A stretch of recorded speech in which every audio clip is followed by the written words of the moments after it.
Hola, estimados estudiantes, muy buenos días, tardes o noches, según la hora en que estén viendo este video. Quien les habla es Eduard Martínez, soy médico veterinario, egresado de nuestra noble casa, la UCLA, en el año 2006. Fui profesor activo del decanato y de la universidad en el área de histología y también como colaborador en otras áreas. Y me han pedido la colaboración amable y agradezco mucho a los profesores del área para poder presentarles esta clase de histología del sistema respiratorio. El propósito de esta clase va a ser entonces conocer la estructura microscópica de las estructuras y de los órganos que componen a este sistema. Para ello, para el conocimiento de esto, ustedes van a necesitar simplemente ver con pausa este video, pero también siempre es bueno revisar literatura complementaria, para lo cual les vamos a dejar referencias escritas al pie de nota en este video que va a estar publicado en mi canal de YouTube. Así que comencemos. Este sistema respiratorio, que es único, tiene la capacidad de permitirle una función principal al organismo, que es realizar sus procesos metabólicos en donde se consume oxígeno y se genera dióxido de carbono. Y el sistema respiratorio pues le toca como función principal facilitar el intercambio gaseoso, ya que en todas las células, tanto en condiciones aeróbicas como anaeróbicas, se suscita un gasto energético, producción también de energía, pero también ocurre que el oxígeno es muy necesario para distintas reacciones metabólicas y en muchos de esos productos se está generando el CO2. En el caso de los mamíferos, que son nuestras especies de interés, también en las aves, la respiración es de tipo pulmonar y todos los componentes, tanto estructurales como los órganos principales, que son los pulmones, se encargan de realizar un proceso llamado hematosis, o lo que es lo mismo un intercambio gaseoso, dicho en pocas palabras. Este fenómeno permite que pueda el organismo interactuar con el medio ambiente para la toma de los gases y también para ceder lo que se está expulsando, que es el CO2. Pero también el sistema respiratorio facilita tanto a nosotros como a los animales realizar otro proceso, que es el de la fonación.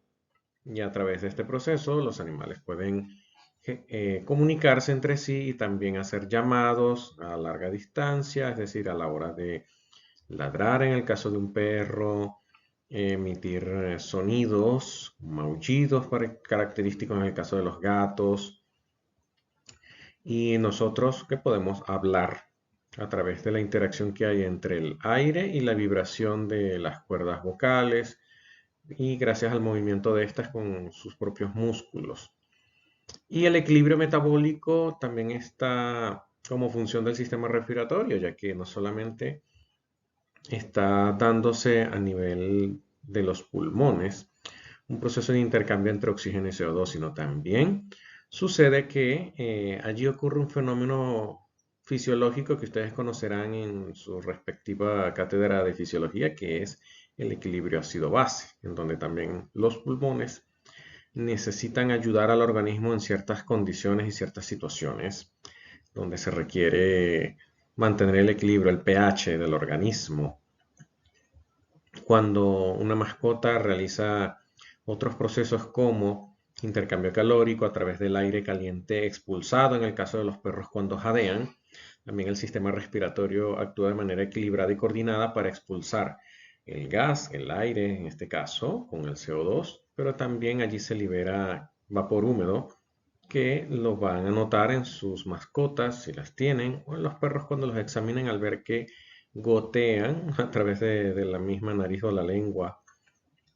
También a través del sistema respiratorio, el sistema nervioso puede conocer el microambiente o el ambiente macro de un entorno, Aquí tenemos como ejemplo un gatito que lo han tomado como un meme y lo traje acá como ejemplo porque él está oliendo un pie, pone una cara, pone una expresión típica. Más adelante vamos a hablar a qué se refiere con esto, pero técnicamente el gato no es que se está asqueando, sino que está tratando de captar, percibir bien qué es ese olor. Y por supuesto, aquí tenemos unas narices de vaquitas que están en un clima templado, su respiración se ve vaporosa, en donde ellas están también cumpliendo su función corporal y en donde el sistema respiratorio juega un papel importante para su equilibrio metabólico. Repasando brevemente los componentes anatómicos del sistema respiratorio, si no han visto la lección de anatomía macro, igual aquí vamos a simplemente resumir que todos los componentes del sistema respiratorio, de craneal a caudal o de rostral a caudal, son la cavidad nasal, los senos paranasales, la nasofaringe, la laringe, la tráquea y los pulmones. Y en el caso de las aves, aunque no está escrito acá, existe también un órgano del canto llamado la siringe. En este mismo orden vamos a ir conociendo la estructura histológica de cada una de estas estructuras, de estos componentes que ayudan al paso del aire hacia los órganos principales, los pulmones, y en donde se da el proceso de intercambio gaseoso. Desde el punto de vista funcional, el sistema respiratorio se compone en una porción conductora y una porción respiratoria, debido a que desde diversos estudios e investigaciones se concluye que existen áreas anatómicas y elementos, estructuras que van a simplemente pasar el aire, filtrarlo, calentarlo, para que así pueda entrar adecuadamente al organismo. Y eso también ayuda a que ocurra lo que estábamos viendo en la diapositiva donde veíamos el perrito jadeando, que es un proceso de termorregulación. La porción conductora la componen cavidad nasal con los senos paranasales, la nasofaringe, la laringe y la tráquea, los bronquios, bronquiolos y los bronquiolos terminales. Estamos hablando de estructuras aquí a nivel del árbol bronquial, es decir, ramas que se originan a partir de dos bronquios que se encuentran dentro del tórax, pero que no han penetrado en los pulmones, y estas estructuras transportan aire. Allí, como les decía, ocurre el proceso de filtración del mismo, calentamiento con la ayuda del intercambio calórico por los lechos vasculares que hay en distintas porciones de acá, y también es humedecido.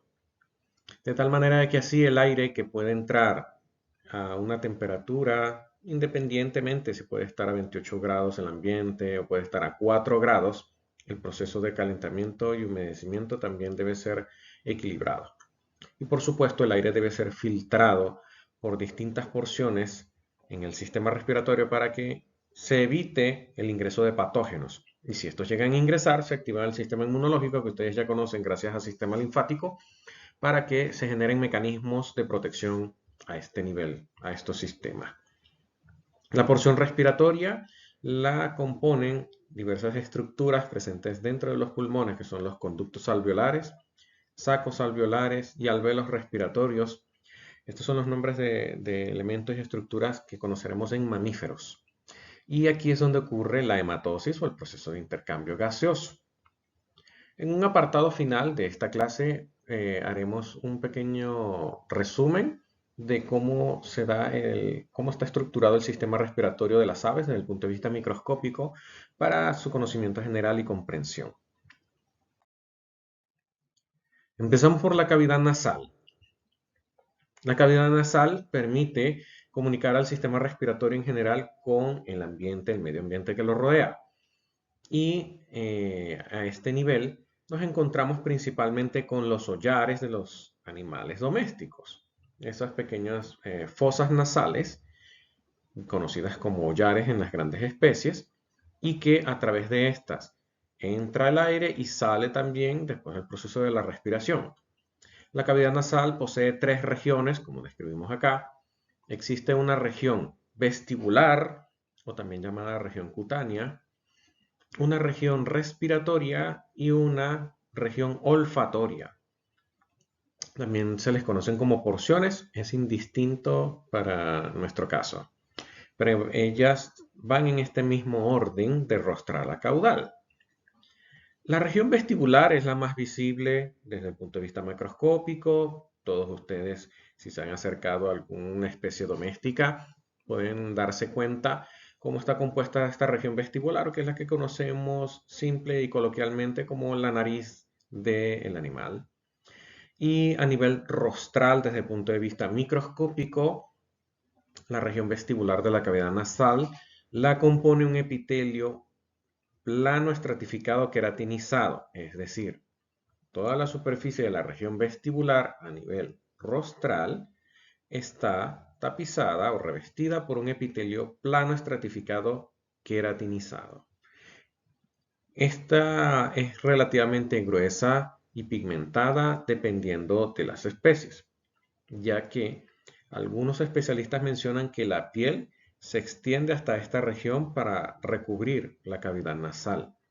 Por ello se habla de que es relativamente grueso, por ejemplo, en el caso de los grandes rumiantes, donde ya aquí hay una estructura formada muy amplia que se conoce desde el punto de vista zootécnico como el morro.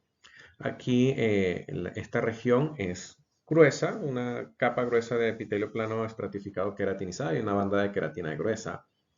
Y puede haber o no pigmentación de acuerdo al animal, a la especie, e incluso hay diferencias intraespecies. En el caso de los equinos, a nivel del vestíbulo nasal, nos vamos a encontrar con unas estructuras que son conocidas como las vibrisas. Las vibrisas no son más que pelos sensoriales que se encuentran muy próximos acá a los hollares de ellos. La estructura microscópica de las vibrisas, como les dije, es prácticamente la descrita como un folículo sensorial o folículo de pelo táctil, si ya lo vieron en sus clases de sistema tegumentario. Caudalmente, ya entrando por cada fosa nasal, el epitelio cambia y pasa a ser un epitelio de revestimiento plano estratificado no queratinizado. Aquí comienzan ya los cambios importantes para poder amoldarse al resto del paso de la vía aérea. En ambos casos, a nivel rostral y caudal, ese epitelio de revestimiento descansa sobre una lámina propia de tejido conectivo general laxo, en donde se proyectan numerosas interdigitaciones papilares para poder interconectarse y adherirse firmemente. Y a este nivel de la lámina propia existen distintas poblaciones de leucocitos que se encargan de monitorear, censar en caso de ingreso anormal de algún elemento extraño o el ingreso de patógenos a través de esta vía. Por ello, la cavidad nasal es muy necesaria conocerla desde el punto de vista funcional y microscópico, porque a este nivel, fíjense cómo son los hollares típicos en un equino, fíjense cómo se ven acá en esta vaquita, ahora fíjense cómo tiene la forma y la moldura en un gato, en un perro. Cada uno tiene su forma distinta de acuerdo al rostro, a la especie, pero también tiene que ver con la forma en que deben tomar el aire para realizar su proceso de intercambio gaseoso. No por el hecho de que el equino tenga fosas nasales más grandes, esté más expuesto a enfermedades. También puede suceder acá en pequeños animales. Es simplemente una condición anatómica que les permite tomar mejor el aire, filtrarlo, porque desde acá comienza el proceso de filtración del aire, para luego pasar al proceso de matosis. Y por ello debemos recordar que por estar ubicados en superficie externa, aquí hay una barrera importantísima que es ese epitelio de revestimiento ya mencionado. Bien, y aquí tenemos una representación de lo mismo. Esto es un corte histológico de esta misma porción de la región vestibular de la cavidad nasal. La región respiratoria se encuentra justo ya pasado del vestíbulo nasal y esta se extiende de acuerdo a la longitud, por supuesto, de la nariz y de la cavidad nasal de la especie, hasta la porción más próxima, que es la región olfatoria, que se encuentra en sentido caudo-dorsal. Prácticamente la región respiratoria se encuentra por encima del hueso palatino. La mucosa está revestida por un epitelio pseudoestratificado cilíndrico ciliado con células caliciformes. Y este se conoce también como epitelio respiratorio. Repito, la mucosa a nivel de la región respiratoria en la cavidad nasal y en muchas partes la vamos a conocer como epitelio respiratorio. Esto es el epitelio pseudoestratificado cilíndrico ciliado con células calciformes. Este epitelio de revestimiento debieron escucharlo en sus lecciones de tejido epitelial.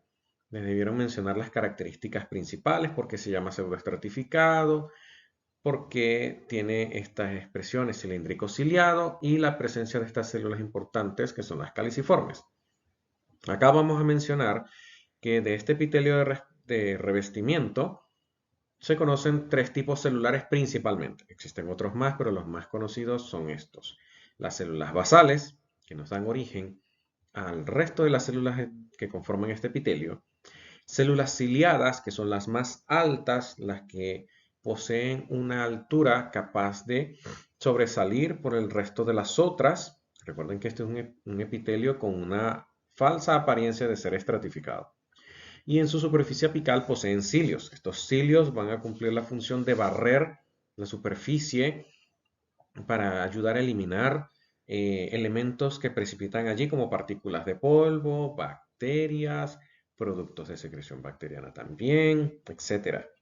Y las células caliciformes, con las características que ustedes ya conocen por lecciones anteriores, que se encargan de secretar su material mucopolisacárido, y este material en la superficie en combinación con los cilios ayudan a formar una barrera a nivel de esta superficie epitelial de modo tal que así se puede humedecer, mantener lubricada esta porción de la cavidad nasal y también parte del tracto respiratorio y permite también que este microambiente mucosal húmedo atrape partículas y permita filtrar el aire. Este epitelio respiratorio descansa sobre una lámina propia submucosa de tejido conectivo general laxo, que a este nivel es altamente vascularizado, es decir, vamos a encontrar un lecho de capilares abundante. Eso implica también la presencia de leucocitos y algunos textos mencionan que a este nivel se encuentra tejido linfático nodular. Sin embargo, es preferible mencionar que a nivel del sistema linfático lo que vamos a encontrar aquí son linfocitos, células plasmáticas y en general tejido linfático solitario, es decir, que no está agregado. A este nivel también de la lámina propia submucosa existen glándulas nasales que ayudan con la secreción de otros productos que ayudan a neutralizar elementos extraños y también mantienen un equilibrio del pH dentro de la cavidad nasal. Estas glándulas morfológicamente se conocen como glándulas tubulocinosas simples ramificadas. Y esta lámina propia submucosa se conecta con el periósteo, que no es más que aquel proveniente de los huesos que dan forma a la cavidad nasal. De esa manera conocemos los componentes de esta porción. Aquí podemos observar un esquema del epitelio respiratorio que ya mencionamos, que es el epitelio pseudoestratificado, cilíndrico ciliado con células caliciformes. Y aquí podemos observar muy claramente en este esquema esos tres grupos celulares que les mencioné.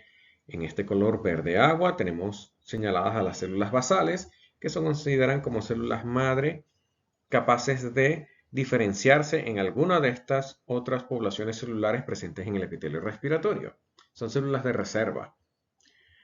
Tenemos por acá a las células ciliadas, son células de morfología cilíndrica o son las células que sobresalen, que tienen su mayor altura y se caracterizan, por supuesto, por poseer estas especializaciones de membrana apical. Y aquí señaladas con la letra G podemos ver esquematizadas a las células caliciformes, capaces de secretar el moco o el mucígeno. Estas células, todas en conjunto, son capaces de facilitar el proceso de filtración de aire, captación de partículas y polvo, y las células ciliadas, por poseer estas especializaciones de estructura, tienen que cumplir esta función de barrido. Aquí tenemos un pequeño video diagrama o esquema, como lo quieran llamar, que permite ver cómo es el movimiento ciliar. Primero de una y ahora podemos ver todos los cilios. De esta manera se puede ver representado cómo estas células ciliadas deben trabajar constantemente y así puede ocurrir un buen movimiento del mucus secretado por las células caliciformes y todas las partículas atrapadas allí. Y de esa forma se puede eliminar de caudal a rostral todo agente extraño y así mantener la cavidad nasal limpia, protegida de agentes patógenos. De esa manera que es importante conocer el epitelio respiratorio y por qué está presente allí, por qué están las poblaciones celulares actuando. Aquí están señaladas nuevamente para su refuerzo y su recordatorio. Esperemos que esto les sirva de apoyo.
Porque aquí vamos a observarlas microscópicamente y por supuesto en su práctica de laboratorio. Muy alejada o con un objetivo de menor aumento, tenemos esta imagen, este corte histológico correspondiente a un epitelio respiratorio proveniente de cavidad nasal. Están señalados los cilios en la superficie, células caliciformes que pueden resaltar acá, la membrana basal, o mejor dicho, la lámina propia submucosa, donde descansa ese epitelio de revestimiento, y aquí se puede encontrar una glándula submucosa de la cavidad nasal. Tenemos acá otra imagen muy digna y bien representativa de ese epitelio respiratorio para poder reforzarles y para que ustedes recuerden por qué se llama pseudoestratificado cilíndrico ciliado con células caliciformes. Y allí se pueden distinguir las tres poblaciones celulares. Para identificarlas con exactitud, debe realizarse en el caso de las células basales también marcajes mediante inmunohistoquímica. No solamente por una caracterización morfológica con la coloración de hematoxilina y eosina, porque yo pudiera decir, esta también puede ser una célula ciliada ya diferenciándose. Por ello, cuando estudien en las prácticas y consulten con mis colegas docentes, van a repasar primero que nada por qué se llama epitelio respiratorio, reconocer, recordar y reforzar esas células presentes acá y con ellos ustedes se van a apoyar para poder diferenciar muy bien una célula ciliada, una célula caliciforme y que les puedan señalar una célula basal.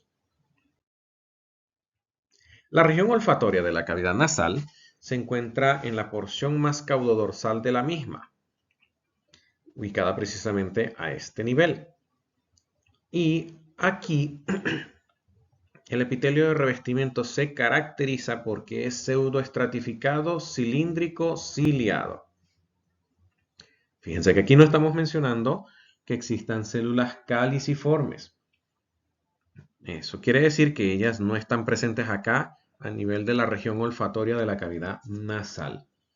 En esta región Nos vamos a encontrar con células basales, que van a dar origen a otras, células sustentaculares, que son las células más altas y que brindan soporte y sostén a las células olfatorias o neurosensoriales. Estas células neurosensoriales o neurosensitivas son adaptación de algunas células que yo creo que ustedes ya deben conocer como, veamos, a ver si se acuerdan, neuronas bipolares, ojalá sí, porque de eso se tratan. Las células neurosensitivas o células olfatorias son neuronas bipolares que se distribuyen dentro de este epitelio olfatorio y se apoyan con las células sustentaculares. ¿Por qué? Porque en ellas, en uno de sus extremos, hay una pequeña dilatación, la vamos a ver más adelante un esquema de la misma, y de esa forma estas células son sensoriales, es decir, son excitables ante un estímulo proveniente de pequeños compuestos, elementos volátiles o sustancias químicas, elementos químicos que vengan acompañados del aire. Y de esa forma, ellas por mecanismos fisiológicos, en donde se involucra la generación de impulso nervioso, la información se envía al sistema nervioso, al bulbo olfatorio, para poder interpretar lo que se está olfateando y se pueda dar allí el desarrollo del olfato. Este epitelio olfatorio descansa sobre una lámina propia submucosa de tejido conectivo general laxo, que posee también abundantes vasos sanguíneos y en este caso hay numerosas glándulas de tipo mucosa, es decir, de secreción mucosa, en comparación con la porción respiratoria de esta cavidad nasal. Y esta lámina propia submucosa se contacta con el periósteo o el pericondrio, en el caso de que esté relacionada también con el tabique nasal o los huesos que conforman la cavidad nasal. Aquí tenemos un esquema, un par de representaciones de los componentes del epitelio olfatorio. Entonces podemos ver acá, por ejemplo, la célula sustentacular, aquí en pequeña porción la célula basal y por acá fíjense cómo sobresale muy bien una célula olfatoria o célula neurosensorial que poseen en su extremo apical un bulbo, una pequeña dilatación y también presencia de cilios, modificaciones estructurales que son capaces de captar aquellos elementos químicos que podemos ver aquí en esta otra imagen, que son moléculas odoríferas, son capaces de estimularlas a ellas, generarles excitabilidad y así la información es transportada hacia el otro extremo, hacia la otra prolongación citoplasmática de estas neuronas bipolares, que uniéndose en conjunto forman las fibras nerviosas del nervio olfatorio. Este llega hasta el bulbo olfatorio y así se genera el proceso de la olfacción a rasgos generales. Esto involucra otros procesos fisiológicos que no vamos a entrar en detalle. Así se ve microscópicamente el epitelio olfatorio. Vean cómo sigue conservando esa característica de ser un epitelio pseudoestratificado y vean que aquí en la superficie apical se encuentran los cilios. Y por supuesto, las células más altas o de morfología más predominante es de tipo cilíndricas. Y vean cómo acá en esta otra imagen, a menor aumento, podemos observar numerosas glándulas tubulocinosas simples ramificadas. El órgano vomeronasal, o también llamado órgano de Jacobson, es un elemento desde el punto de vista evolutivo y biológico muy necesario para los mamíferos, de tal manera de que les permita captar algunos olores o compuestos prácticos que les permiten reconocer en el entorno, ya sea feromonas, en el caso de un macho que necesita percibir feromonas femeninas en caso de que haya apareamiento, así como también algún otro olor proveniente de otro animal que sea desconocido, incluso presas enemigas, elementos trampa, etc. El órgano vomeronasal se ubica en la zona ventral del cartílago nasal. Este tiene una forma de coma o coma invertida o letra J.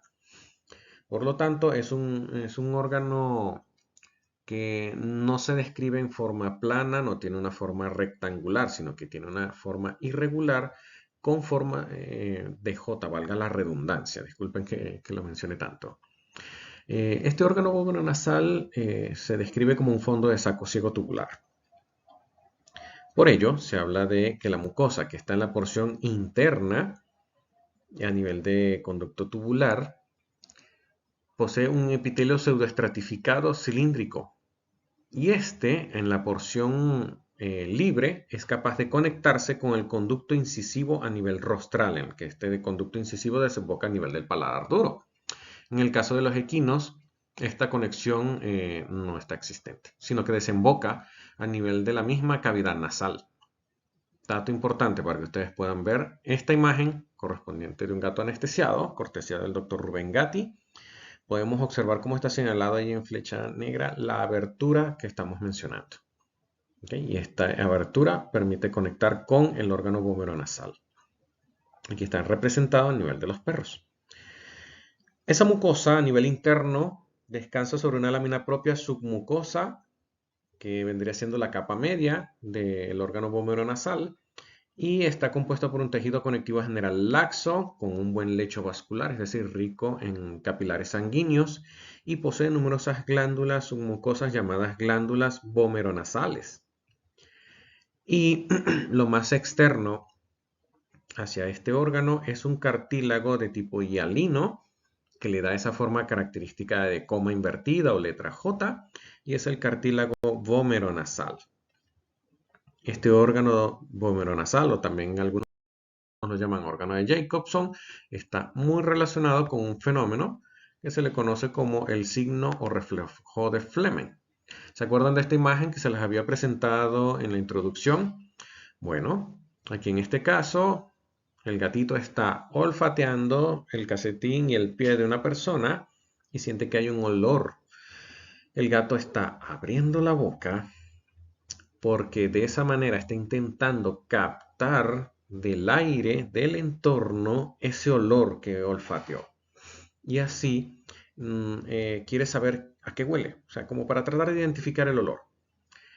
Por eso no es que esté haciendo cara de asco el gatito, sino que está abriendo su boca para poder oler mejor, tratar de reconocer esa aroma que le parece muy extraña. No es cara de asco, ojo con eso. Y aquí lo podemos ver en este pequeño video.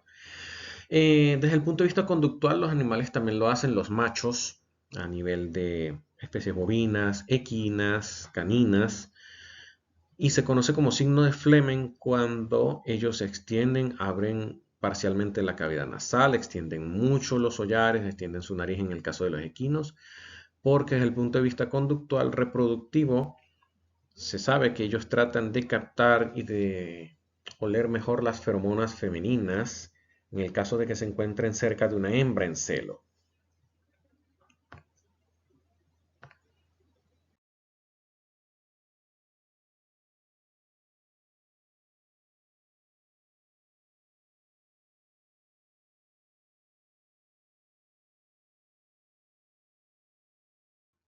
Los senos paranasales son pequeñas cavidades presentes a nivel del cráneo.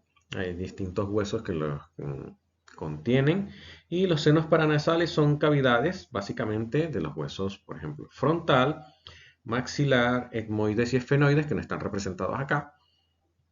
Y ellos se comunican con la cavidad nasal. Le permiten de esta manera desplazar aquellas secreciones mucosas que se encuentren allí presentes y no queden estancadas para que no se vaya a formar algún proceso patológico. A nivel de senos paranasales, estos están cubiertos por una mucosa y esa mucosa no es más que la presencia de un epitelio de revestimiento con una lámina propia submucosa. Y en ese caso, el epitelio de revestimiento es el epitelio respiratorio. Recuerden cuál es el epitelio respiratorio, no se les olvide nunca, que es el pseudoestratificado cilíndrico ciliado con células caliciformes. En este caso, a nivel de senos paranasales, contiene muy pocas células caliciformes comparándolo con la cavidad nasal propiamente dicha. Esa lámina propia submucosa es de tejido conectivo general laxo también, delgada, para soportar a este epitelio de revestimiento, ya que por debajo de este inmediatamente se encuentra el periósteo de los huesos de los senos paranasales. La nasofaringe, siguiendo el mismo orden en que se encuentran las porciones conductoras del aire en el aparato respiratorio, tenemos a la nasofaringe, que es esta pequeña región que se extiende desde las coanas a nivel rostral hasta la laringofaringe, es decir, la entrada de la laringe. Esta pequeña porción, ¿verdad?, que no tiene nada que ver con la orofaringe, posee una mucosa que la reviste un epitelio respiratorio. Aquí está descrito nuevamente para que no se les olvide. Ese epitelio respiratorio descansa sobre su propia membrana basal y por debajo de este hay una lámina propia submucosa bastante delgada, también compuesta por tejido conectivo general laxo, con tejido linfático difuso o solitario, como le llaman algunos textos. Quiere decir que aquí vamos a encontrar linfocitos y células linfoides y también algunos leucocitos tisulares. Y por supuesto hay numerosas glándulas tubuloacinosas simples ramificadas de secreción mucosa que ayudan a mantener húmeda esta porción de la faringe y por lo tanto también monitorear y proteger ante la presencia de algún patógeno. La laringe de los animales es un órgano tubular compuesto por tejido muscular y también por tejido conectivo especializado cartilaginoso. Es un órgano músculo cartilaginoso muy importante para el proceso de la fonación en los animales domésticos. Conociéndolo desde rostral a caudal, tenemos lo presente. La mucosa a nivel de la laringe posee una distribución de epitelio de revestimiento variable. Y esto se debe a la posición de la misma laringe con respecto a su entorno, a su propia laringofaringe y también a la faringe propiamente dicha. Y tenemos que la epiglotis, que es ese cartílago que se proyecta hacia adelante, muy visible, ya lo deben haber conocido, así como el vestíbulo laringio, la aritenoides y los pliegues vocales, poseen una mucosa con epitelio de revestimiento plano estratificado no queratinizado, que descansa sobre una lámina propia submucosa de tejido conectivo general denso, normalmente es de tipo irregular, y caudal hacia los pliegues vocales o las cuerdas vocales de los animales, el epitelio cambia y ya no es plano estratificado no queratinizado, sino que es un epitelio de tipo respiratorio, el cual se apoya sobre una lámina propia submucosa de tejido conectivo general laxo. Así que para el conocimiento de ustedes existe una variación. Por ejemplo, señalándoles acá con el láser, aquí tenemos la epiglotis. Entonces estamos hablando de que esta porción, el vestíbulo laringio, el aritenoides, todo esto posee una mucosa de epitelio plano estratificado no queratinizado, incluso hasta acá, hasta la primera porción del vestíbulo y por delante de los pliegues vocales. Y caudal, con los demás componentes de la laringe, el epitelio es de tipo respiratorio. Luego de la lámina propia submucosa, desde el punto de vista microscópico, nos encontramos con los cartílagos que componen a la laringe y también aquellas regiones en donde estén presentes los músculos de la laringe. Pero principalmente hablando de los cartílagos, tenemos que la epiglotis, los procesos cuneiforme y los corniculados son de cartílago elástico, con la composición característica que ustedes ya deben saber de cartílago. Mientras que el cartílago tiroides, cricoides y parte del cartílago aritenoides están compuestos por cartílago hialino, con sus características propias que ustedes deben repasar. Más externamente, la adventicia de la laringe está compuesta por tejido conectivo general laxo, con escasos vasos sanguíneos, pero que se interconecta con todos los demás elementos presentes aquí a nivel de la faringe. Esto quiere decir con los músculos. La tráquea se encuentra caudal a la laringe y es un órgano semiflexible en el caso de los mamíferos y se habla de que en las aves es rígido, Ya más adelante conoceremos las diferencias. Este órgano tubular semiflexible permite transportar el aire que pasa desde cavidad nasal y que ya está pasando a la laringe y permite transportarlo de manera activa, describiéndolo desde dentro hacia afuera, como todo órgano tubular. Posee una mucosa, lámina propia, pero en este caso no hay una túnica muscular, tenemos una pared de cartílago y luego una adventicia. La mucosa posee un epitelio de revestimiento pseudoestratificado, cilíndrico, ciliado, con células caliciformes. Ya sabemos que este es el epitelio respiratorio, con sus tres grupos celulares que ya mencionamos anteriormente. También están presentes las células caliciformes, células basales, las células ciliadas, pero también aquí se encuentran otras células como las células neuroendocrinas y las células de Clara o células Clara. Relación de estas células ayudan a secretar compuestos detoxificantes, es decir, si el aire entra viciado con partículas nocivas, y con partículas nocivas me refiero también a moléculas odoríferas, que pueden ser por ejemplo gas cloro o algún otro componente similar, las células claras son capaces de secretar moléculas que sean capaces de neutralizar o detoxificar algunos componentes presentes allí en el aire viciado. La lámina propia está constituida por un tejido conectivo general laxo con fibras elásticas intermedias y glándulas traqueales que se conocen a nivel de medicina humana con ese nombre, pero son glándulas tubulacinosas simples ramificadas con secreción principalmente mucosas. También existen allí escasas glándulas tubulacinosas simples ramificadas, pero de secreción serosa. Toda la tráquea está compuesta por anillos de cartílago. Bien, a este nivel todas son de cartílago hialino, que tienen en forma de letra C o de letra U, como podemos ver aquí en esta representación. En el caso de las aves, este cartílago es completo, es decir, prácticamente se tocan los bordes. Y en esta área que se encuentra libre, por donde no llegan a tocarse los bordes de los anillos traqueales, nos vamos a encontrar con musculatura lisa, y es el músculo liso traqueal, que se dispone transversalmente de forma semejante a una banda. Y esto se encuentra a nivel dorsal. Aquí tienen como referencia para que recuerden el esófago. Recuerden que el esófago se encuentra dorsal a la tráquea. Entonces, aquí podemos ver una representación de la tráquea con una porción de un anillo traqueal. Fíjense la forma que tiene en forma de letra U. Y por encima, para poder terminar de darle la forma a este órgano tubular, tenemos al músculo liso traqueal. La adventicia de la tráquea es de tejido conectivo general laxo.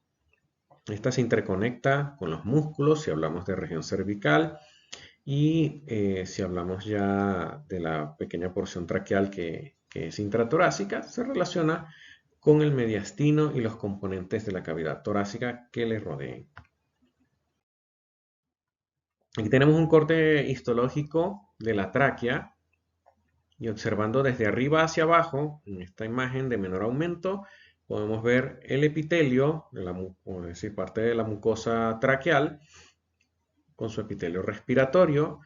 Aquí se encuentra la lámina propia submucosa, está amplia, pero esto es una separación que ocurrió por el preparado histológico.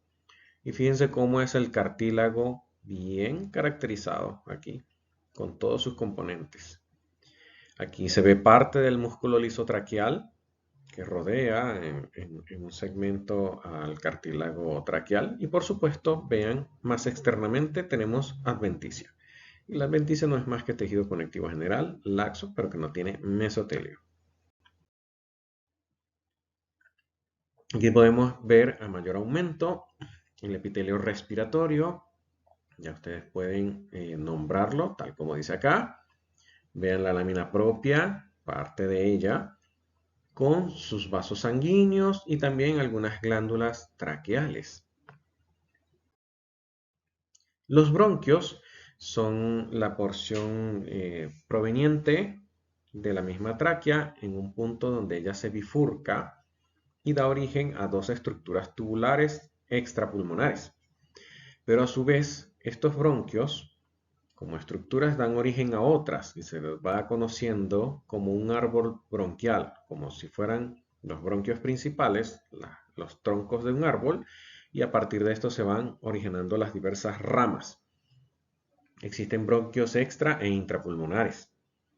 Los bronquios primarios o bronquios principales son de tipo extrapulmonar y estos dan origen a otros en cada lóbulo pulmonar, según sea el lado izquierdo o el lado derecho. Y estos a su vez se van ramificando para dar paso u origen a otros bronquios intrapulmonares.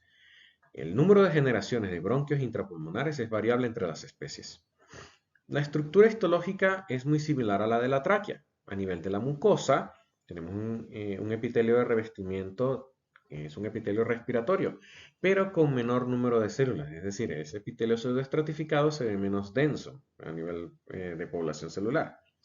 La lámina propia submucosa es más delgada a nivel de los bronquios y se va haciendo cada vez más fina a medida que se van dando numerosas generaciones de bronquios intrapulmonares. Ya no vamos a hablar de anillos de cartílago hialino, sino de placas de cartílago hialino. Y externamente, luego de las placas de cartílago hialino, nos encontramos con músculo liso circular rodeando a esos bronquios intrapulmonares. Los vamos a ver más adelante en cortes histológicos. Los pulmones, que es en donde se produce este intercambio gaseoso y donde, por supuesto, internamente se encuentran los bronquios intrapulmonares, son órganos parenquimatosos, con su particularidad de poseer muchas áreas huecas, o por decirlo así, saculares, porque allí permite el paso del aire, captar un mayor volumen de aire y así producirse el intercambio gaseoso. Como órgano parenquimatoso, entonces tenemos que poseer un estroma y un parénquima. El estroma representa apenas, cuando mucho, el 10% del total de todo pulmón, del izquierdo o del derecho. La cápsula está representada principalmente por la pleura visceral. Haciendo el pequeño inciso, recuerden que la pleura es una membrana serosa que rodea los pulmones y tiene dos capas, una capa parietal y una capa visceral. Esa cápsula está compuesta entonces por la pleura visceral y desde el punto de vista microscópico es una cápsula compuesta por mesotelio y tejido conectivo general laxo. Existen trabéculas finas que parten desde esta cápsula y esas trabéculas finas atraviesan todo el parénquima pulmonar.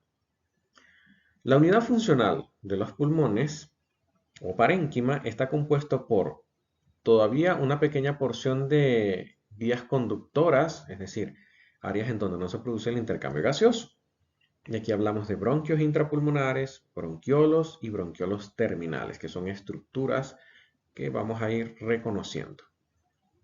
Y tenemos el área de intercambio gaseoso, o el área donde verdaderamente se produce la respiración, el intercambio de gas, la hematosis, que son los bronquiolos respiratorios, conductos alveolares, sacos alveolares y finalmente los alvéolos.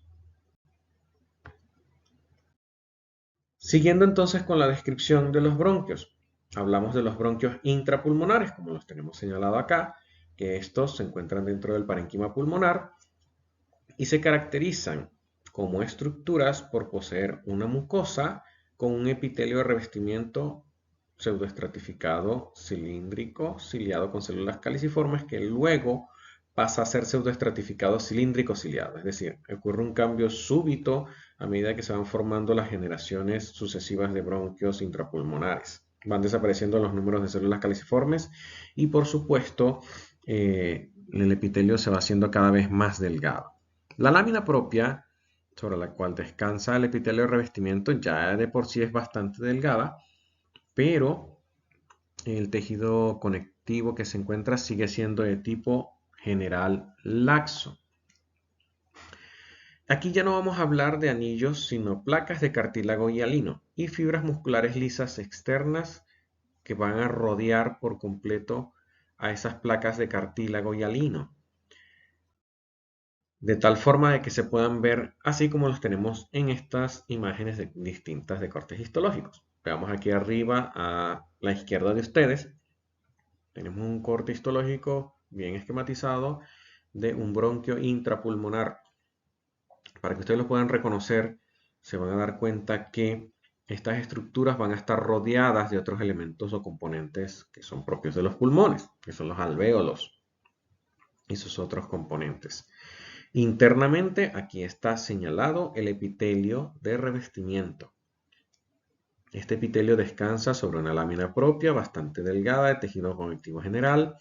Fíjense acá y se ve señalado con la letra C, placas de cartílago. Aquí hay una porción, aquí hay otra, aquí hay otra, aquí hay otra. ¿Ven? Pasemos a esta imagen.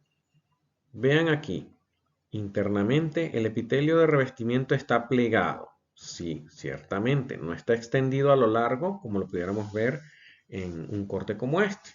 Está plegado porque el bronquio intrapulmonar está parcialmente retraído.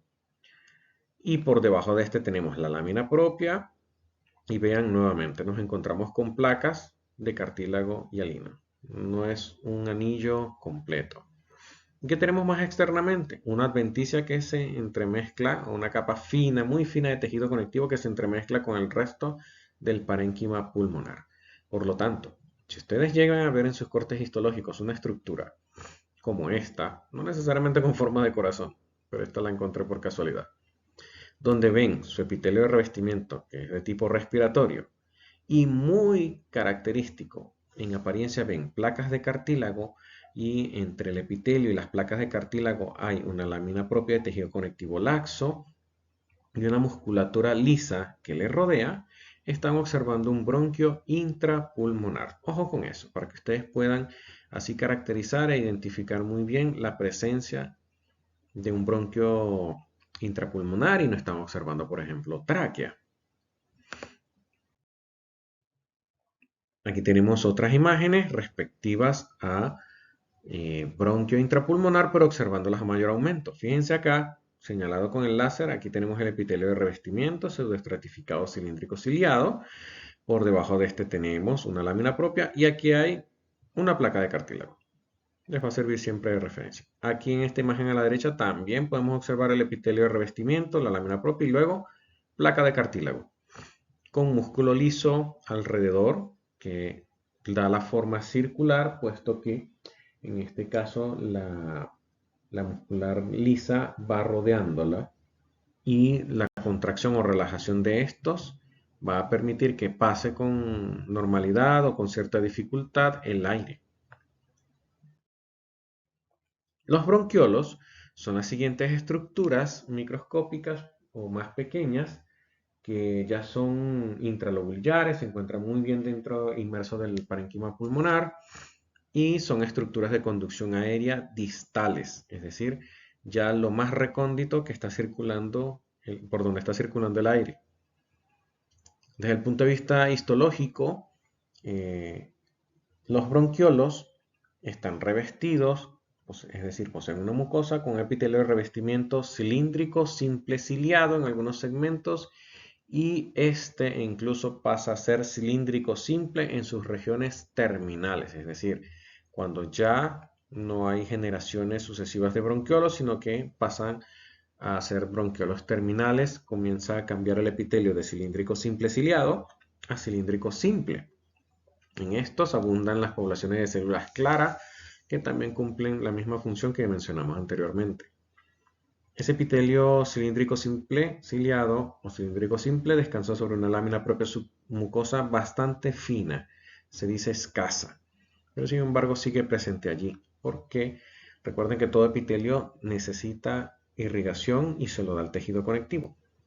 Esa lámina propia submucosa está compuesta por tejido conectivo general laxo, que a su vez de una vez interconecta con una capa muscular compuesta de tejido muscular liso y se le conoce como músculo liso bronquial. Se habla de que existen a este nivel fibras musculares circulares y longitudinales, pero principalmente son fibras musculares circulares, es decir, que dan una forma concéntrica en el bronquiolo, y este es bastante desarrollado. Este desarrollo permite que se controle el diámetro del bronquiolo, de tal manera que se pueda vigilar muy bien el paso del aire. ¿Por qué? Porque si entra un aire nocivo, un aire viciado, y estamos ya próximos al área de intercambio gaseoso, eh, pues se dan mecanismos funcionales que la respuesta va a ser contracción de este músculo liso bronquial, impedirá el paso del aire hacia las porciones respiratorias. ¿Por qué? Porque el organismo cree que está presentándose algún elemento nocivo dentro del aire. A este nivel, en los bronquiolos, desde el punto de vista histológico, ya no hay placas de cartílago. Estas han desaparecido. Y externamente, luego de la musculatura lisa, el tejido conectivo general laxo que está presente allí, que es la adventicia, se mezcla por completo con el parénquima pulmonar, haciéndose uno con el mismo. Los bronquiolos son reconocibles dentro del parénquima pulmonar, no se les olvide. Y recuerden que posee un epitelio cilíndrico simple ciliado o epitelio cilíndrico simple si estamos ya viendo una generación bien lejana, distante de un bronquiolo, próximo a ser bronquiolo terminal. Vean que tiene una capa delgada de tejido conectivo general laxo, una lámina propia bastante fina, escasa, y rodeándole inmediatamente, fíjense por dónde está el trayecto del láser, está el músculo liso bronquial, el cual es bastante amplio y desarrollado en este caso. Y luego, ¿con qué nos encontramos? Con el resto del parénquima pulmonar, con numerosos alvéolos. Los bronquiolos terminales, como su segundo nombre lo indica, son las porciones terminales de estos bronquioles que están conduciendo el aire para poder acercarse ya a las unidades respiratorias o donde ocurre el intercambio gaseoso. Los bronquiolos terminales son las últimas porciones de este árbol bronquial y son estructuras que poseen una pared bastante delgada. Fíjense cómo están las imágenes. Esta es una a menor aumento y estas otras a mayor aumento, donde podemos observar internamente cómo la mucosa posee un epitelio totalmente distinto al que ya veníamos mencionando anteriormente. Aquí prácticamente el epitelio que vamos a encontrar es cilíndrico simple o cúbico simple. Y en la mayoría de los segmentos que ustedes van a estudiar en los cortes histológicos, se va a encontrar que la mucosa posee un epitelio de revestimiento cúbico simple. Aquí está señalado con la letra E. Ese epitelio descansa sobre una lámina propia bastante delgada, escasa de tejido conectivo laxo, y externamente vamos a encontrar un músculo liso bronquiolar que se entremezcla junto con la adventicia, con el resto del parénquima pulmonar, es decir, con las unidades funcionales que le rodean. ¿Por qué posee esta luz irregular? Básicamente recuerden que existe músculo liso y esto es porque ocurre una contracción parcial de esa estructura. Luego de aquí existe una región de transición en donde el epitelio va a ir cambiando. Pasa a ser de bronquiolo terminal a un bronquiolo respiratorio. Esta porción de transición es necesaria puesto que comienza a hacerse ya un aire que viene filtrado, calentado y humedecido a entonces ceder sus componentes, en este caso el oxígeno, para poder captar CO2 y ser expulsado. Aquí a la izquierda en esta imagen podemos observar cómo está señalado una porción de un bronquiolo terminal cortado longitudinalmente. Esto es un corte longitudinal, es decir, a lo largo, para que lo entiendan. Y esta zona de transición es bastante corta, en donde el epitelio, vean que posee una altura característica, en este caso aquí se ve cilíndrico simple a cúbico simple y cambia abruptamente, en donde pasa a ser un epitelio bastante delgado. ¿Qué sucede aquí? En esta porción de transición, digámoslo así, vamos a encontrar prácticamente un epitelio que pasa de cúbico simple de repente a plano simple. Hay una interrupción allí porque se da origen a un tubo corto, una estructura bastante corta que se le conoce como bronquiolo respiratorio. El bronquiolo respiratorio ya posee un segmento en donde se alterna el epitelio cúbico simple con epitelio plano simple. El epitelio plano simple se encuentra en unas estructuras cavitarias u ondas como esta que le estoy señalando aquí o esta que estoy señalando acá, y también por este otro lado se puede observar. Esas regiones se le conocen como alveolizaciones. Son regiones donde el epitelio es de tipo plano simple y son pequeñas concavidades en donde ya empieza a ocurrir el intercambio gaseoso. Por lo tanto, ya en un bronquiolo respiratorio ocurre el proceso de hematosis. Pasa el aire conducido y comienza de manera inicial el intercambio gaseoso. En esta imagen a la derecha podemos observarlo, pero al revés. Aquí señalado con la letra B alta en verde, tenemos un bronquiolo terminal que se abre directamente sobre esta pequeña porción tubular que es un bronquiolo respiratorio. Entonces recuerden, el bronquiolo respiratorio es una pequeña estructura tubular que posee de manera característica un epitelio de revestimiento cúbico simple alternado con pequeñas cavidades conocidas como alveolizaciones, y esas alveolizaciones están tapizadas por un epitelio plano simple. Los bronquiolos respiratorios, entonces, como dijimos acá, podemos ver también aquí en un corte transversal. Tiene ese epitelio o pequeñas concavidades conocidas como alveolizaciones, y el resto de la estructura posee un epitelio de tipo cúbico simple. Por debajo de este existe una lámina propia y una muscular bastante finas, bastante delgadas. Aquí ya prescindimos de procesos contráctiles severos, por eso la musculatura lisa en el bronquiolo respiratorio es menos desarrollada. Y aquí podemos ver nuevamente el paso de un bronquiolo terminal a un bronquiolo respiratorio. Véanlo acá. Y después de este, él se abre a formar numerosas otras estructuras para el intercambio gaseoso, como lo son los conductos alveolares y los sacos alveolares. Los conductos alveolares se pueden considerar ya como conductos tortuosos bastante largos. Veamos acá en esta imagen a la izquierda, señalado con el láser. Aquí hay un bronquiolo terminal. Pasamos entonces ahora a un bronquiolo de tipo respiratorio. ¿Y cómo son los conductos alveolares? Son estructuras como pequeños pasillos, digámoslo así, que poseen alrededor de estos numerosos alvéolos y también otros sacos alveolares que ya vamos a ver en otra imagen. Esto es un pequeño conducto. Imagínense que ustedes van por un pasillo de un edificio y de lado y lado se van a encontrar numerosas puertas. Bueno, el pasillo por donde están caminando se conoce como conducto alveolar, porque aquí está pasando el aire hacia otras porciones. Volviendo al mismo ejemplo del pasillo en un edificio, cada puerta representaría un alvéolo.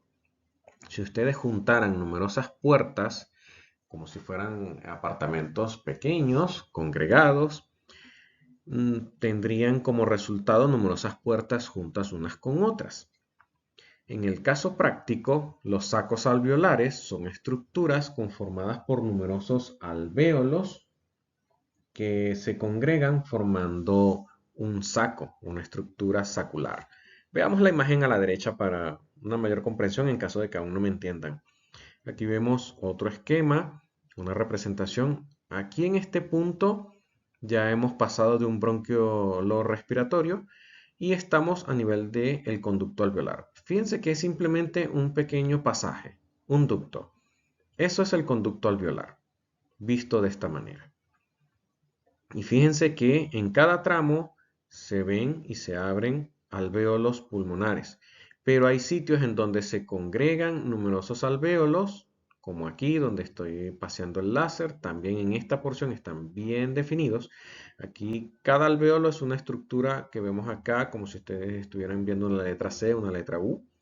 Cada uno es un alvéolo y varios alvéolos forman una estructura sacular y eso es lo que se conoce como saco alveolar. Si aún tienen dudas, por favor, pon el video en pausa, retrocede y ve con calma esta explicación para que puedas entender qué es un conducto alveolar y saco alveolar.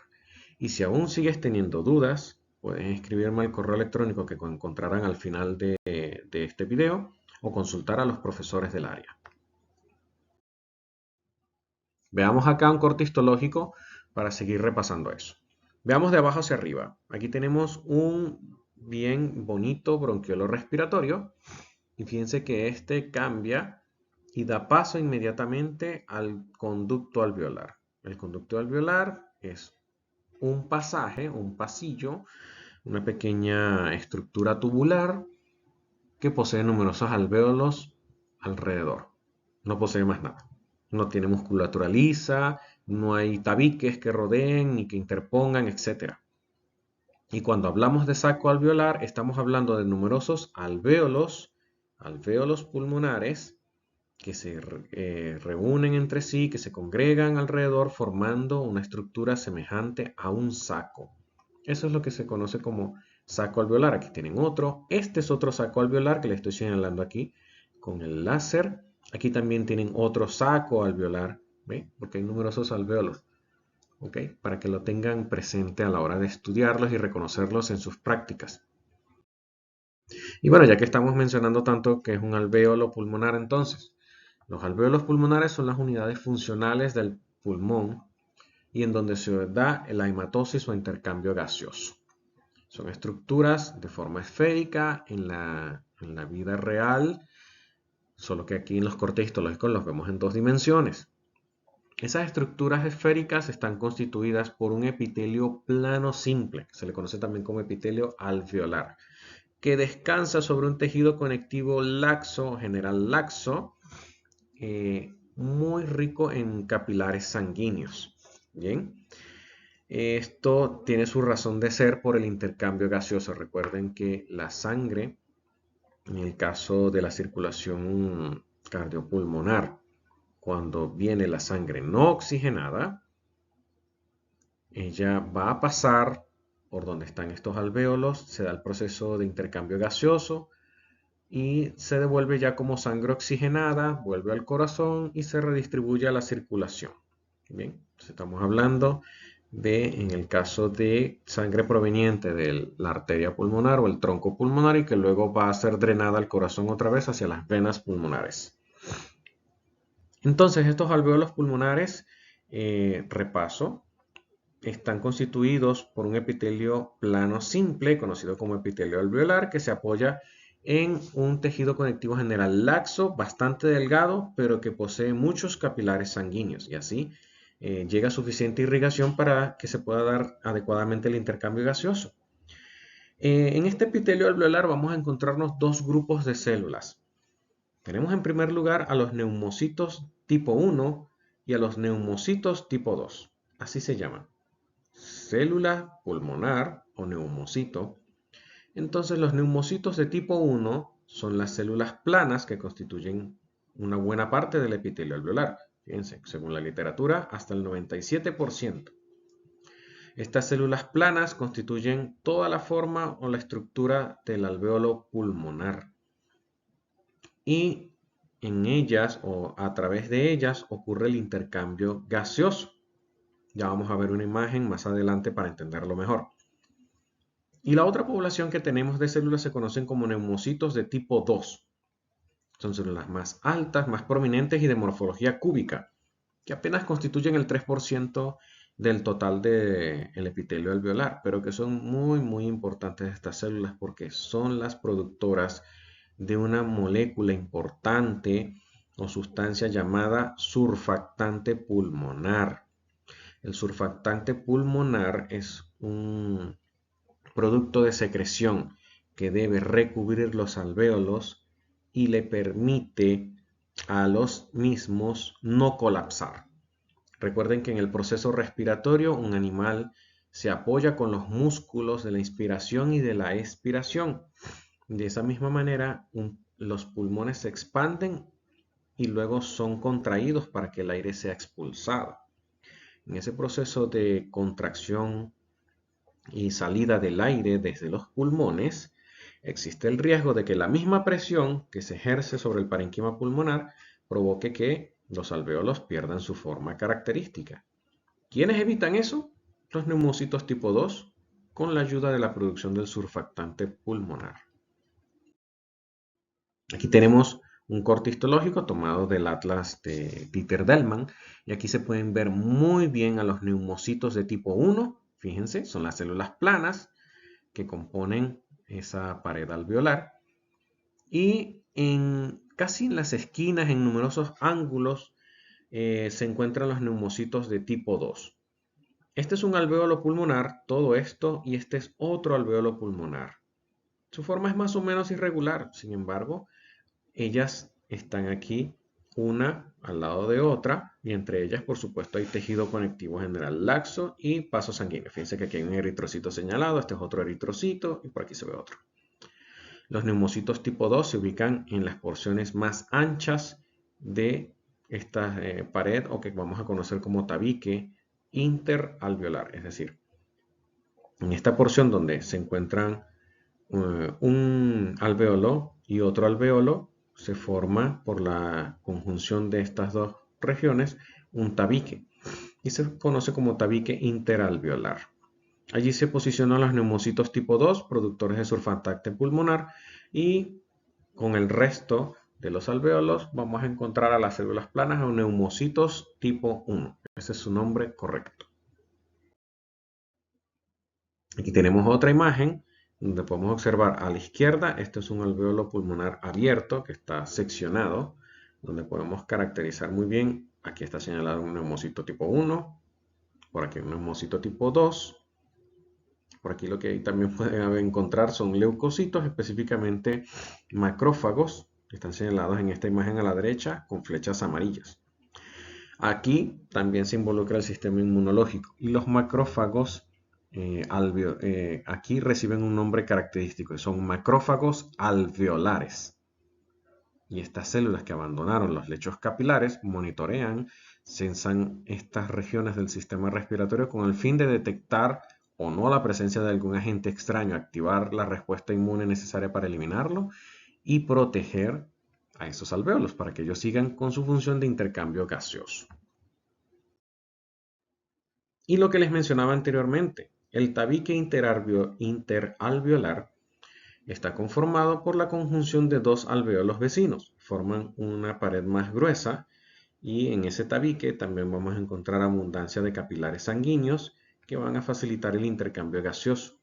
Ese intercambio gaseoso se da de manera continua, y como existe el peligro de que pueda entrar un patógeno o que intente escaparse alguna molécula proveniente de la sangre, a este nivel existe una barrera y se le conoce como la barrera hemato-aire o barrera sangre-aire. Es una de las tantas barreras corporales que ustedes se las han estado mencionando. Ya por sistema nervioso se les mencionó cómo existe una barrera sangre-cerebro o hematoencefálica. Cuando vean sistema reproductor del macho, conocerán una barrera hematotesticular. En sistema linfático debieron conocer la barrera hematotímica. Y aquí tenemos la barrera hemato-aire. Esta barrera funcional separa el aire contenido a nivel de los alvéolos de la sangre que circula a través de los capilares. ¿Por qué? Porque la sangre no puede extravasarse. Y por otro lado, tampoco el aire puede tener contacto directo con los vasos sanguíneos. En esta barrera, o gracias a esta barrera, es que se da el intercambio gaseoso. Puesto que el aire va entrando en el alvéolo, en esa estructura esférica, como tenemos este ejemplo acá, y entonces los gases se difunden de un sector a otro. Y el oxígeno proveniente del ambiente pasa a los vasos sanguíneos, que es captado por los eritrocitos. Y a su vez, por mecanismos fisiológicos, el eritrocito cede su dióxido de carbono o CO2 para así dejarlo aquí en el ambiente del alvéolo, y este se ha expulsado en el proceso respiratorio. ¿Cuáles son los componentes de esta barrera hemato-aire? Mencionándolos desde afuera hacia adentro, es decir, de alveolar a capilar, tenemos el epitelio alveolar, la lámina basal en la cual descansa el epitelio alveolar, la lámina basal del endotelio capilar y el endotelio propiamente dicho, es decir, el epitelio plano simple de los vasos sanguíneos capilares. Veámoslo aquí en este esquema. Aquí donde estoy señalando con el láser, estamos hablando del microambiente alveolar. Y esto en amarillo corresponde a un capilar sanguíneo. Entonces tenemos como componentes de esa barrera hematoaire para repasar. En primer lugar, señalándolo acá con el láser, el epitelio alveolar actúa como barrera. En segundo lugar, y marcado acá con esta delgada línea azul, tenemos esa lámina basal del epitelio alveolar y entremezclado ahí también está la lámina basal del endotelio. Y por último, tenemos aquí señalado el endotelio capilar, es decir, todos estos elementos desde aquí hasta aquí corresponden a esa barrera sangre-aire o hemato-aire y de esa forma se da un intercambio gaseoso eficiente sin que escapen moléculas por flujo de presión del lecho capilar hacia el alvéolo, ni tampoco se intenten atravesar moléculas químicas presentes allí en el aire en forma de gas que puedan ser nocivas, porque hasta cierto punto algunos gases se difunden, otros no son capaces de difundirse. Igual, esta barrera es muy eficiente para el intercambio de oxígeno y CO2. Aquí le vamos a mostrar un pequeño video para reforzar la idea de lo que estamos hablando del intercambio gaseoso, Cuando donde respiramos, el aire ingresa por la nariz y pasa por la tráquea hasta llegar a las vías aéreas más pequeñas, denominadas bronquios. Los bronquios se ramifican en vías aéreas aún más pequeñas, denominadas bronquiolos, y finalmente en sacos frágiles y delgados, denominados alvéolos. Al inspirar, los alvéolos de los pulmones se llenan de aire.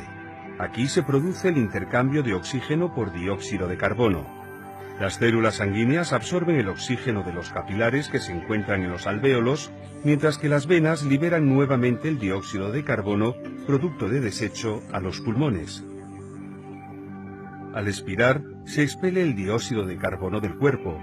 La sangre, rica en oxígeno, luego se desplaza al corazón para que pueda ser bombeada nuevamente al cuerpo donde sea necesaria.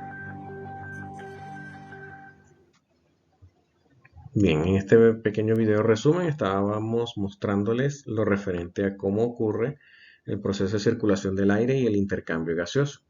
Si tienen dudas o inquietudes, si estás viendo este video de YouTube, puedes hacer pausa y retroceder nuevamente para verlo con calma.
Aquí en este esquema igual, para los que quieren ver las diapositivas luego, podemos ver nuevamente esa barrera hematoaire o sangre-aire, muy importantísima para también el proceso fisiológico del equilibrio ácido-base que se da a nivel pulmonar. Entonces tenemos que a nivel de los lechos capilares va circulando, proveniente de la circulación del corazón, perdón, una sangre pobre en oxígeno y cuando ya van pasando a través de los niveles alveolares, se da el proceso de intercambio gaseoso en donde el eritrocito cede el CO2 que está aportando y capta el oxígeno que se difunde a través de esta barrera. Y así el eritrocito continúa su circulación en forma oxigenada para drenarse hacia las venas pulmonares y continuar luego su circulación sistémica. De aquí en adelante ahora vamos a hablar brevemente de cuáles son los elementos a considerar para conocer la histología del sistema respiratorio de las aves. Esto que vamos a mencionar acá es un resumen, no es algo tan detallado, pero sí para el conocimiento de ustedes, para su cultura profesional, conozcan y sepan cómo son los componentes microscópicos del sistema respiratorio en las aves. La cavidad nasal de las aves es muy similar a la de los mamíferos en cuanto a composición microscópica. Ahí es donde estoy haciendo referencia. Eso quiere decir que ellos poseen también una mucosa con un epitelio respiratorio, con un epitelio olfatorio respectivo, pero en el caso del epitelio respiratorio existe una mayor presencia de células caliciformes, como nos dice acá, y a nivel de la lámina propia submucosa existe un mayor número de linfocitos que ayudan a monitorear y censar la presencia de o no de algún agente extraño que entre a través del aire. En el caso de la laringe, este órgano en las aves no posee cuerdas vocales y posee una estructura y distribución semejantes a la laringe en el caso de los mamíferos, con su respectiva composición de la mucosa, también de la lámina propia submucosa. La tráquea, en el caso de las aves, se caracteriza porque los cartílagos o los anillos traqueales de cartílago forman anillos verdaderos completos que se solapan incluso entre sí, un borde con otro. Aquí eso hace que la tráquea sea un órgano prácticamente rígido, no es tan semiflexible como sucede en los mamíferos. Y el músculo traqueal está ausente. Aquí prácticamente la musculatura lisa que rodea en la tráquea es escasa en comparación con la tráquea de mamíferos. Y hay algo muy particular. A nivel de la mucosa traqueal, las células caliciformes se congregan incluso y se invaginan a nivel del epitelio, profundizan en este, formando pequeños complejos glandulares que se le conocen como glándulas intraepiteliales y son muy bonitas, muy reconocibles en un corte histológico. Veamos primero esta imagen. Este es un corte a menor aumento de una tráquea de ave, donde podemos observar internamente el epitelio. Es un epitelio de tipo respiratorio también y que se caracteriza en donde hay numerosas células caliciformes que vamos a ver en mayor aumento, que se congregan, se organizan entre sí, formando pequeñas glándulas que se conocen así como glándulas intraepiteliales. Por debajo de esta hay una lámina propia submucosa y les continúa la pared de cartílago. Fíjense cómo está acá señalado en flecha. Aquí hay cartílago que se solapa uno con otro. Prácticamente forman un tubo completo. Esto permite el paso del aire, pero se mantiene el órgano como tal rígido, no se semiflexibiliza. Y viendo acá con mayor aumento, podemos ver en esta imagen, ya está señalados, el epitelio respiratorio que sigue presente y constante acá. Y vean esta estructura, vean esta que está acá, vean esta que está acá. Todas estas que están acá son numerosas células caliciformes. Y pueden observar muy bien cómo se congregan unas con otras allí formando estas glándulas que se conocen como glándulas intraepiteliales. Aquí en esta otra imagen a la derecha, cortesía ambas del doctor Bernardo Mejía Arango, cómo podemos ver el epitelio respiratorio, pseudoestratificado cilíndrico ciliado, vean que no se pierden los cilios, ¿ok? Y aquí está la lámina propia de tejido conectivo general laxo, bastante delgada, fina, pero con numerosos vasos sanguíneos. Y de inmediato vean que se encuentra el cartílago hialino, que conforma los anillos traqueales. Aquí podemos ver otra imagen para seguir reforzándolo. Veamos, esta es la superficie luminal o la superficie mucosa de la tráquea. Aquí está la pared traqueal, así que por lo tanto aquí estamos viendo la mucosa. Y fíjense que hay numerosas glándulas intraepiteliales, muy características de la tráquea de aves. Esto no se va a ver en mamíferos. Caudal a la tráquea, ya en su porción final y antes de bifurcarse, se encuentra la siringe, o lo que es lo mismo, el órgano del canto de las aves, que esta es capaz de producir sonidos complejos sin necesidad de que el animal desarrolle o posea los pliegues bucales o cuerdas vocales. Esta siringe u órgano del canto está compuesta por varias membranas timpánicas o timpaniformes. Las hay dos membranas mediales, dos membranas laterales, músculos que ayudan a la contracción y al movimiento, un pésulo, y se habla de que hay un pequeño saco aéreo involucrado allí. Para algunos no es relevante. Lo que debemos recalcar acá desde el punto de vista microscópico es que cuando la tráquea eh, va a su paso caudal y antes de bifurcarse, hay una zona de transición en donde la tráquea viene con una mucosa y un epitelio de revestimiento de tipo epitelio respiratorio. Aquí las membranas timpánicas o timpaniformes no poseen ese epitelio respiratorio, sino que poseen un epitelio como el que estoy señalándoles acá, plano estratificado, no queratinizado.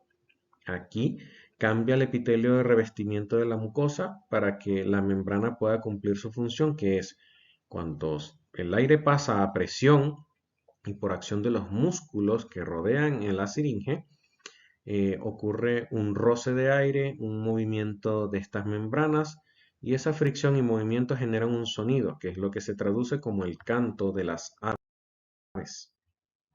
Este fenómeno eh, se da y por supuesto es variable entre las aves debido a que es muy cambiante, no es el mismo el trinar de un pájaro, de un turpial por ejemplo, al canto de un loro y así sucesivamente.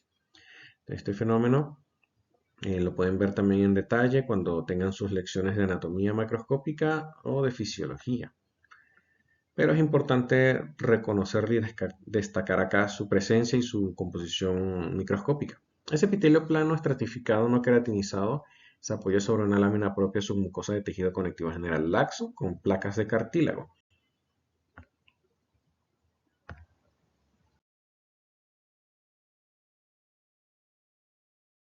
Los pulmones son pequeños en las aves. Si comparáramos el tamaño y volumen de un mamífero y pusiéramos a este mamífero del mismo tamaño que una ave, los pulmones del mamífero seguirían siendo igual grandes.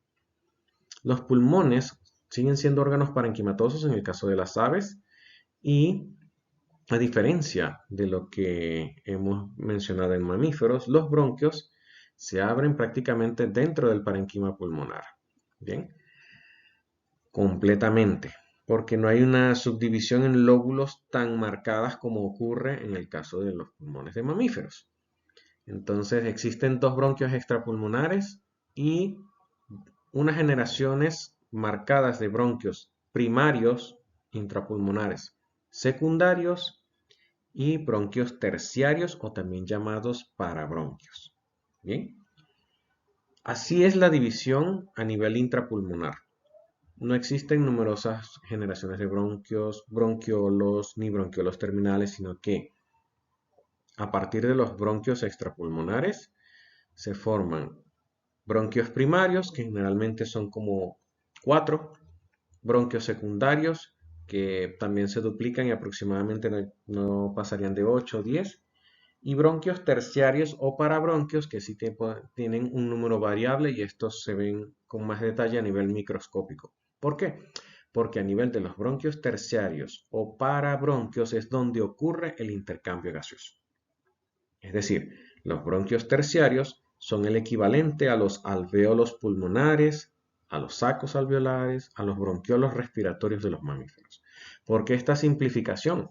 Las aves biológicamente y desde el punto de vista evolutivo necesitan adaptarse a su circunstancia y por supuesto como los pulmones son muy pequeños por razones de espacio anatómica y también por el elemento vuelo o carrera, entonces las estructuras son más simples pero muy eficientes. Así de simple.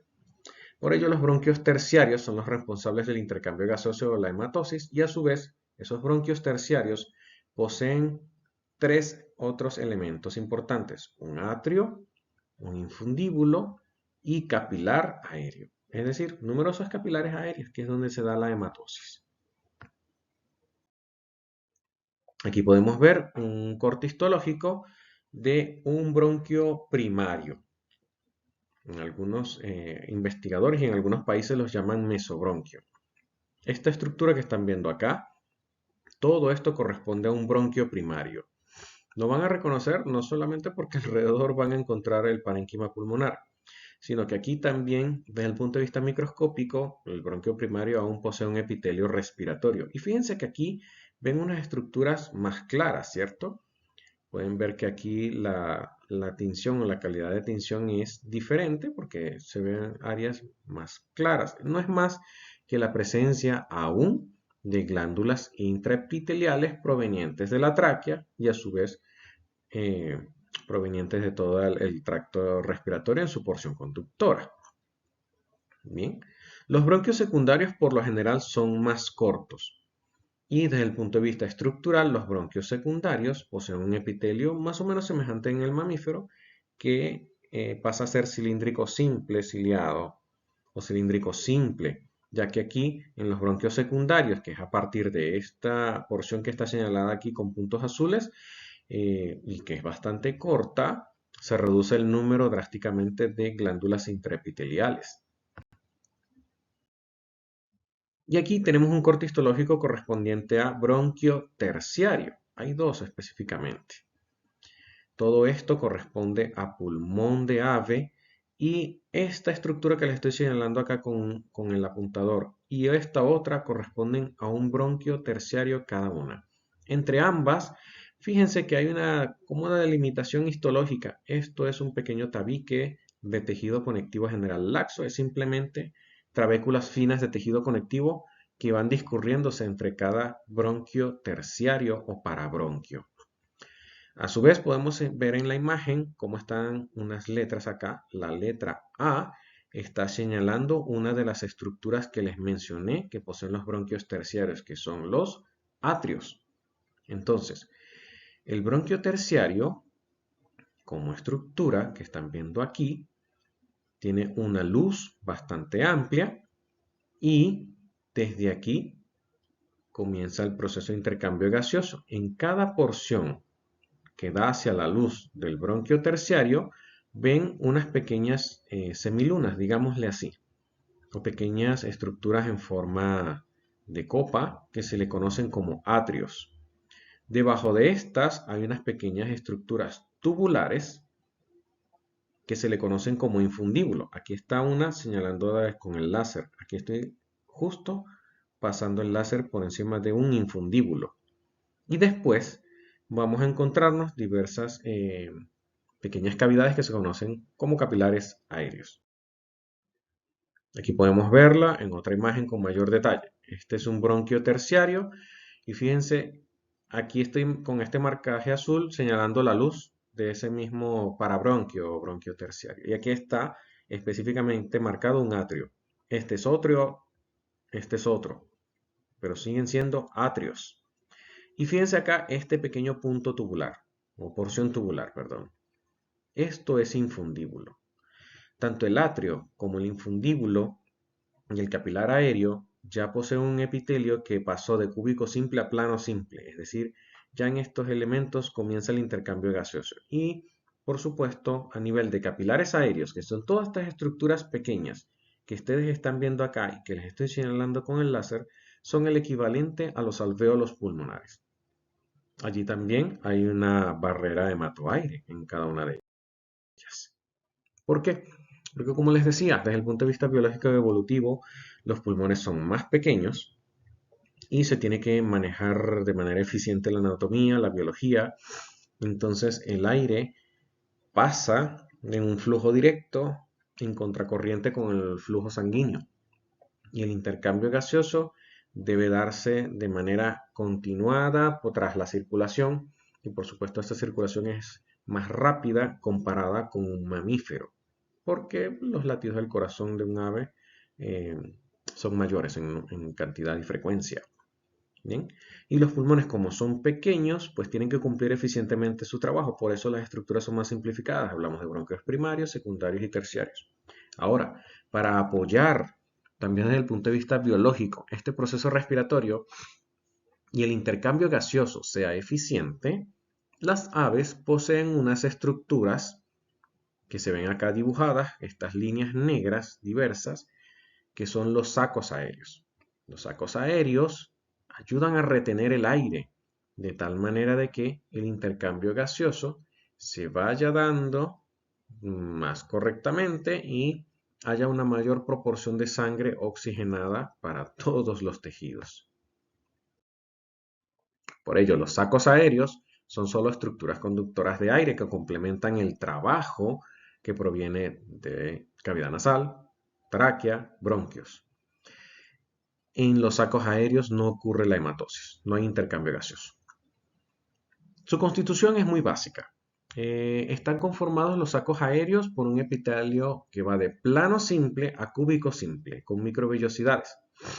Esta caracterización de epitelio cúbico simple con microvellosidades normalmente las encontramos en las aberturas de los sacos aéreos.